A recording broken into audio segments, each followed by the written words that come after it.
Artículo 13. Libertad de pensamiento y de expresión. A continuación les leeré cada uno de los incisos y les procederé a dar ejemplos. El primer inciso dice lo siguiente: toda persona tiene derecho a la libertad de pensamiento y de expresión. Este derecho comprende la libertad de buscar, recibir y difundir informaciones e ideas de toda índole, sin consideración de fronteras, ya sea oralmente, por escrito o en forma impresa o artística o por cualquier otro procedimiento de selección. Por ejemplo, nosotros como futuros comunicadores y en algunos casos como futuros periodistas, nosotros tenemos el derecho de escribir artículos en contra del gobierno sin temor a represalias legales. Tengo un caso aquí de Emilio Palacio. Emilio Palacio es un periodista ecuatoriano que es reconocido por su trabajo en el diario Universo. Y sucede que en el 2011 le escribió un artículo de opinión titulado No a las mentiras. En este artículo criticó duramente al entonces presidente del Ecuador, Rafael Correa, y lo que hace es acusarlo de mentiroso, de haber ordenado un bombardeo policial en el hospital de la policía durante una protesta, lo cual resultó en la muerte de varias personas. Esto sucedió el 30 de septiembre del 2011. Entonces, este artículo generó una gran controversia y se llevó a cabo un juicio legal en el que Emilio Palacio y otros 3 directivos del Universo fueron condenados inicialmente a 3 años de prisión y tuvieron que pagar una multa por difamación. Pero lo que pasa después es que el presidente Correa indultó a los condenados y lo que hizo fue retirar las demandas. Este caso básicamente nos ilustra la importancia de la libertad de prensa y la capacidad de los periodistas en Ecuador para poder expresar sus ideas y sus críticas contra el gobierno, aunque en algunas ocasiones esto te puede llevar a conflictos legales. El segundo inciso dice lo siguiente: el ejercicio del derecho previsto en el inciso precedente no puede estar sujeto a la previa censura, sino a responsabilidades ulteriores, las que deben estar expresamente fijadas por la ley y ser necesarias para asegurar a. el respeto a los derechos de la reputación de los demás, o b. la protección de la seguridad nacional, el orden público o la salud o las morales públicas. Este inciso nos dice que, por ejemplo, si un individuo publica información falsa sobre mí en redes sociales y lo que hace básicamente es dañar mi reputación, lo que yo puedo hacer es presentar una demanda por difamación y el tribunal podría ordenar medidas legales en contra de esta persona.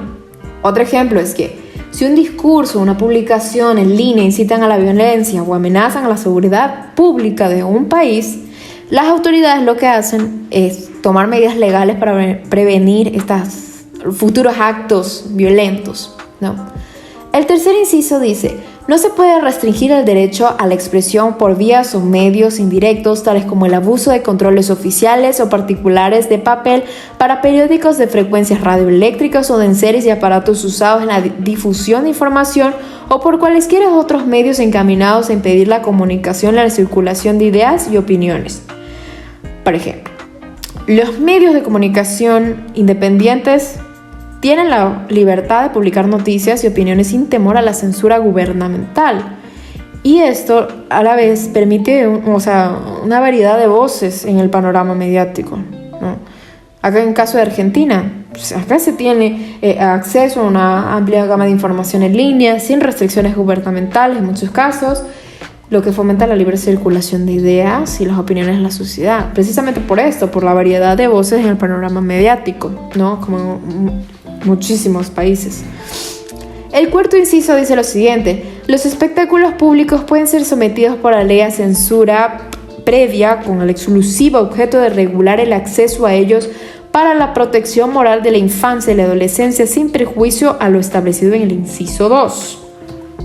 Ejemplo: las películas se someten a una clasificación por edades para proteger precisamente a los menores de edad del contenido inapropiado, ¿no? Una película que tenga escenas de violencia extrema puede recibir una clasificación R por adultos. Ejemplo: tenemos la película Sound of Freedom, una película que ha salido este año y está siendo muy controversial porque en muchos países ha sido censurada porque básicamente la acusan de ser una película que se beneficie de las historias de las víctimas del tráfico de menores y se ha cancelado en muchos lugares, pero muchos otros la sacan a la película en cine, pero es una película para gente adulta, no es una película en que se puede ir familia, ni mucho menos, o sea, no pueden ir niños. Y también esto sucede en los canales de televisión. Los canales programan contenido adecuado para niños durante ciertas horas, para así precisamente se protejan la moral y la infancia y la adolescencia.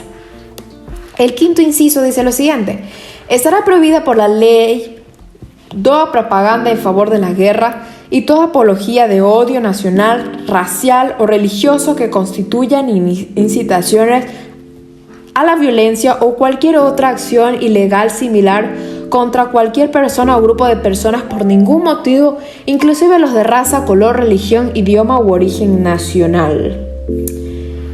Caso en Estados Unidos: White Supremacy.